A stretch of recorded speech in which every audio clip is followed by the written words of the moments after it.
Hello, I'm Connor Mead. We're here at the 2015 Canadian Science Policy Conference, and joining me today is Dugan O'Neill, who is the Chief Science Officer at Compute Canada. So thank you so much for joining us, Dugan. You're very welcome.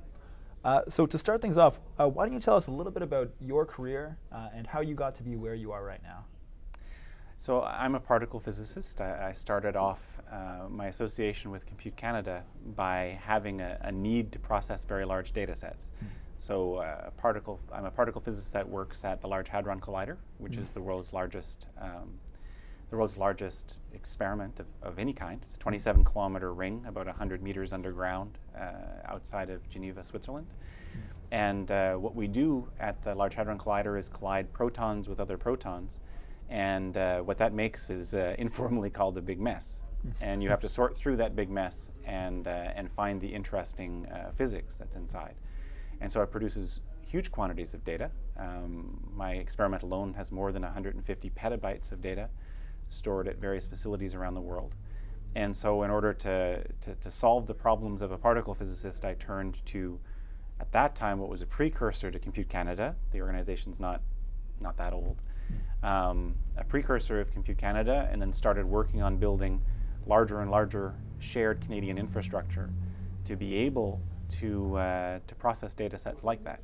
And so I was led naturally from wanting to solve problems in particle physics to needing big data processing in order to solve those problems, to being part of the group that tries to build the system to solve big data problems for everybody, but not just big data. So Compute Canada has a pretty wide view of advanced research computing. So I'm getting into now, in my chief science role, I'm getting into a lot of the different aspects that a particle physicist wouldn't use, but lots of other scientists do.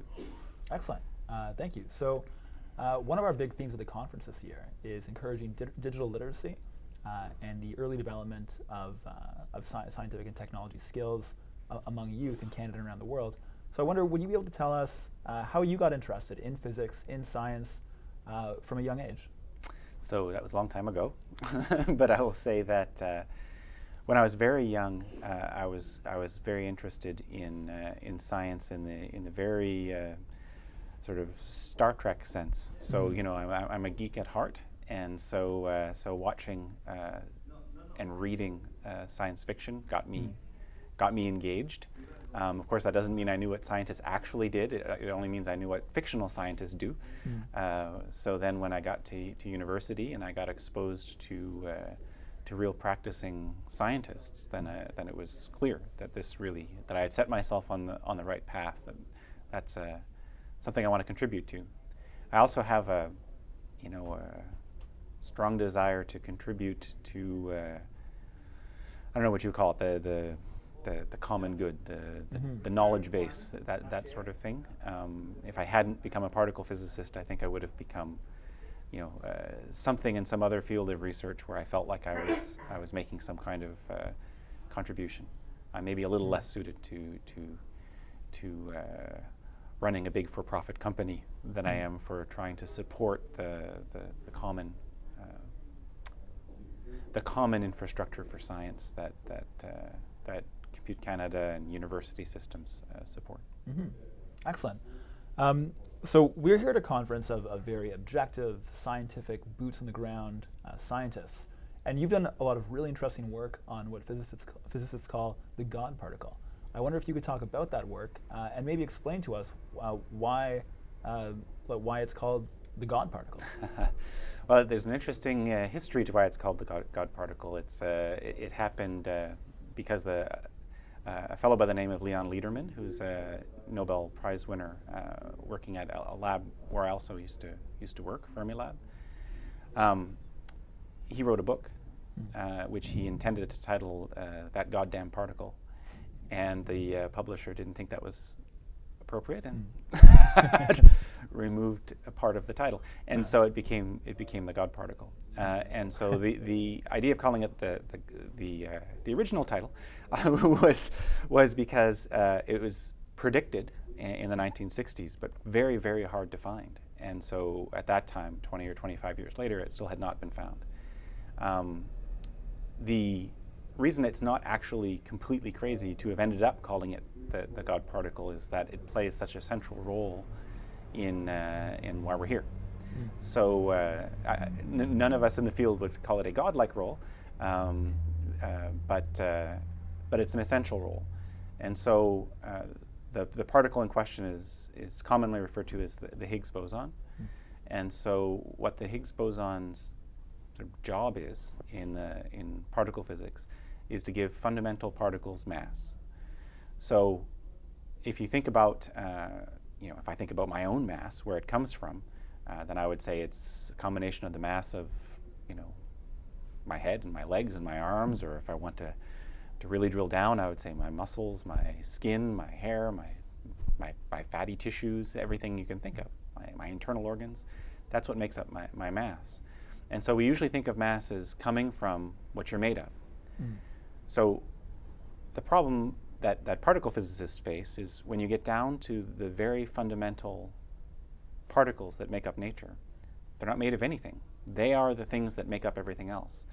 So how do you explain how something that's not made of anything, not made up of something else, it's not composite, has mass? Where does the mass come from?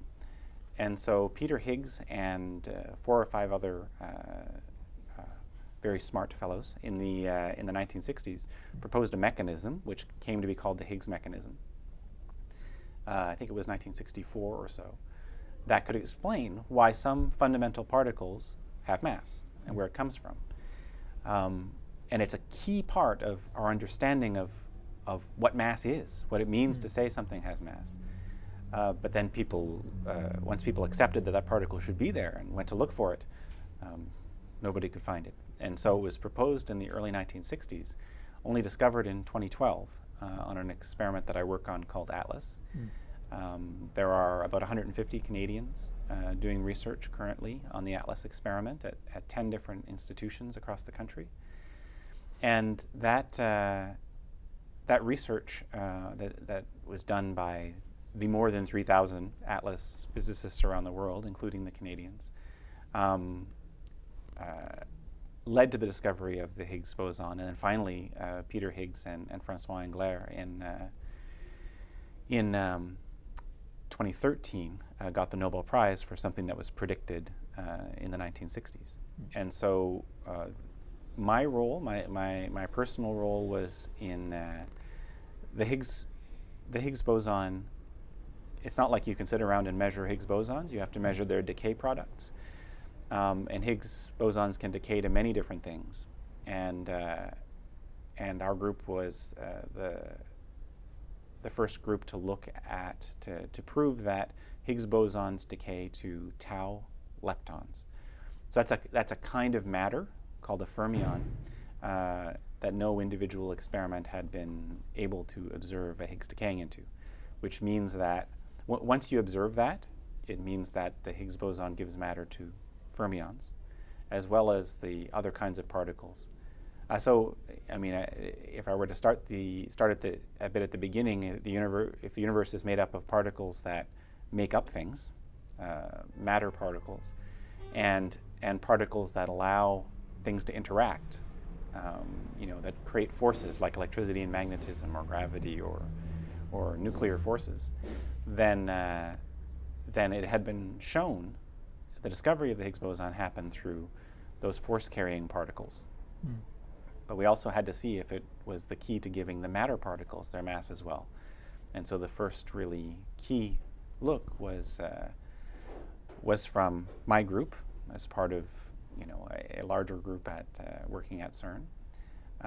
And our unique contribution was around using machine learning algorithms from more the computer science side of the world to dig through ATLAS data and find the unique signature in the data that pointed to a Higgs decaying to 2 fermions. Okay. Excellent. So a question about that you can interpret either as yourself personally or the larger theoretical physics community. Would you say that you're motivated and excited more by the potential practical applications of some of the insights that might come from theoretical physics and particle physics, or more by the raw curiosity just about the nature of the universe? So I think most of the people who are in the field that I'm in are driven by the raw curiosity. It doesn't mean that the people in the field don't care that it ever has a practical application. It's that we wouldn't have chosen this field if we were choosing something on the basis of how it's connected to short-term, commercial enterprise. Because for the things that I'm doing, for a lot of the things that I'm doing to turn into some useful thing, can take a very long time. So it's in terms of theoretical physics, a good example is Einstein in the early 1900s, 1915, 1917, came out with the theory of general relativity. Now, this theory of general relativity is used in GPS navigation, but of course he didn't come up with it so that we could have GPS navigation on our phones that we carry around. The kinds of explorations we do in fundamental physics tend to lead to something, but you don't know what, and you can't say when. It's about fundamental understanding of the physical world, and sometimes you get lucky. The time between messing around with lasers and then figuring out that they had a real important application was much shorter than things in general relativity. But it's very difficult to predict. So if what you need to do to make yourself happy in your work is to know that connection exists, then this is a terribly unstable field to be in. You wouldn't be happy going to work every day, because you wouldn't be satisfied at the end of the day knowing that you've made that connection beyond the raw curiosity. Absolutely, yeah.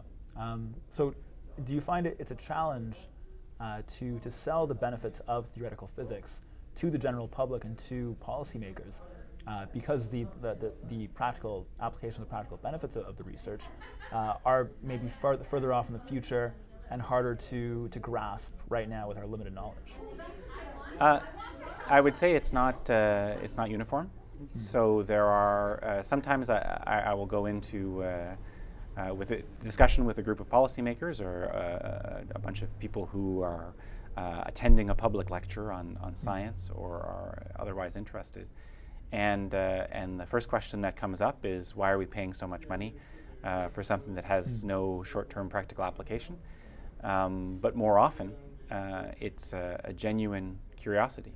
I mean, most people are genuinely curious about how the world works, and even if they're not the ones doing the research themselves, they're very happy that other people are doing it and to learn about it. And I feel the same way about many fields of science that I'm not trained in, that I read about in Scientific American. I think that's really neat. Yeah. And I'll never master that at the level that I master my own field, but it's that inspiration factor that makes me appreciate why people do the Human Genome Project. It cost a lot of money, but the effect on society is enormous. The effect on society in the first year after the genome was sequenced was nothing, right? It takes a long time to go from something that big scale science project where you're just trying to understand how to do it to how you exploit the knowledge of how to do it for.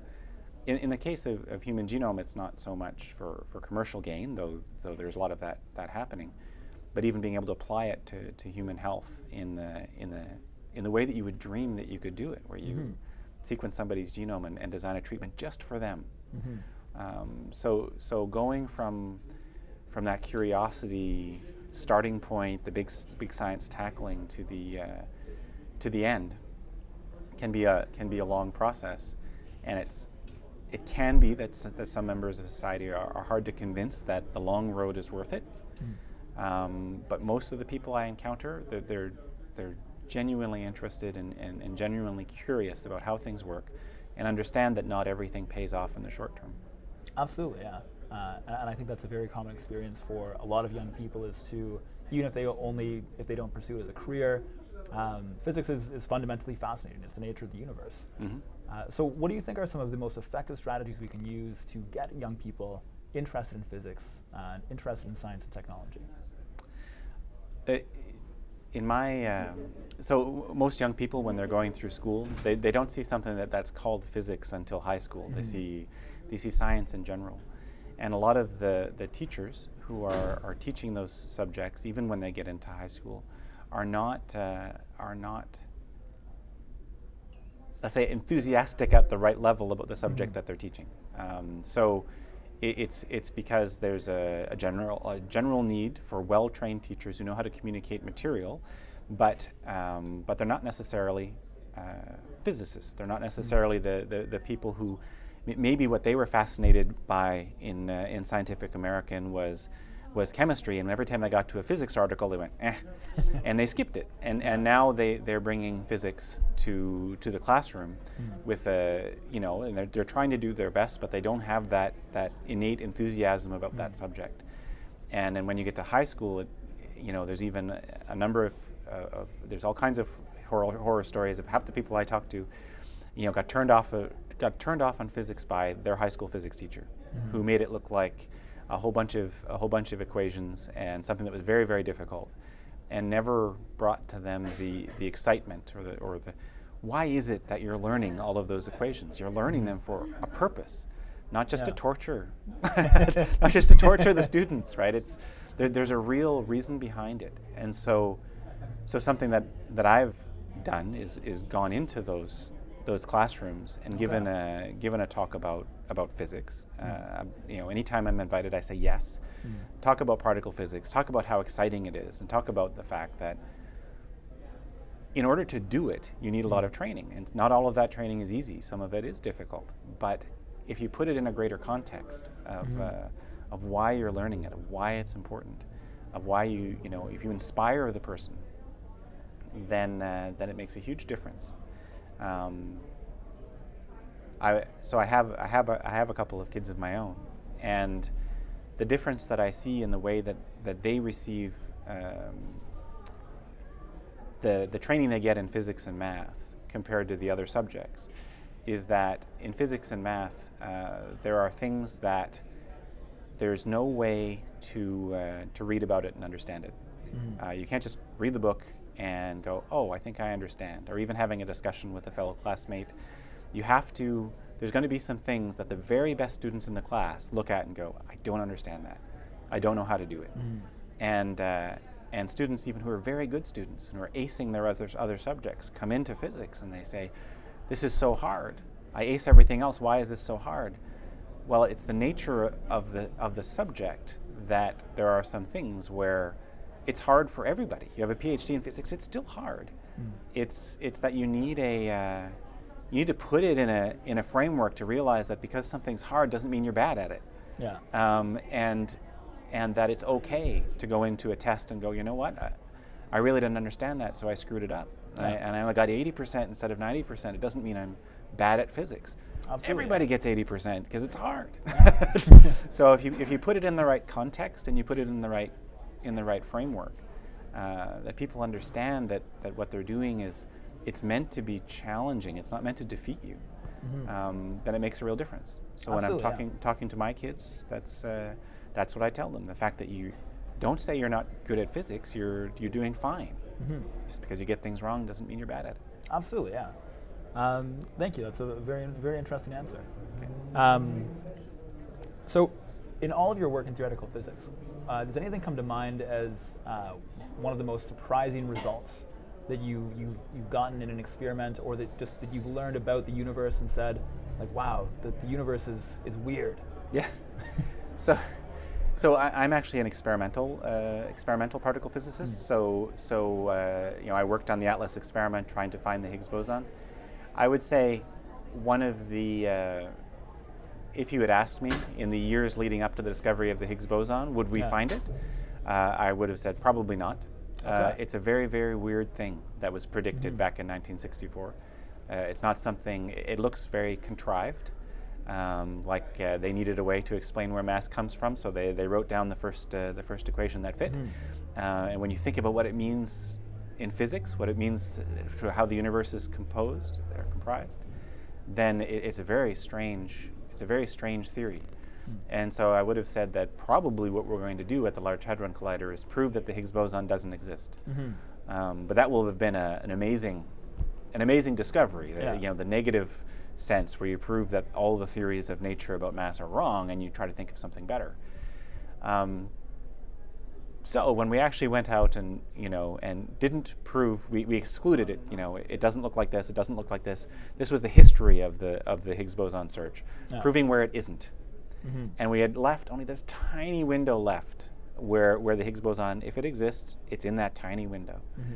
The fact that it was actually in that window is just, it's still mind-boggling to me that's actually how the world works. So that was my biggest surprise. Excellent. Thank you. So one final question before we wrap up. I'm sure that many of our viewers are going to want to dig a little bit deeper and learn more about some of the topics we discussed today. Where should they go online if they want to learn more about your work and more about Compute Canada? So if you want to learn about, we've been talking a lot about particle physics in the last part of this discussion. I would recommend they go to atlas.ch to learn about my experiment. I spend a lot of my time these days trying to produce a plan for the computing infrastructure needed to do big science, including Atlas, but also including a lot of the other things that you're seeing discussed at this conference. And so I would go to computecanada.ca to learn about that. And in there you'll also see some highlighted science stories from people doing research using advanced research computing that I think demonstrate some of the breadth that Compute Canada has in supporting guys like me, but also people with very different science interests, but who still need to get their data processed and their simulations done, and et cetera. Excellent. Well, Dugan O'Neill, from Chief Science Officer of Compute Canada. Dugan, thank you so much for joining us, and we are really happy to have you on. Thank you very much.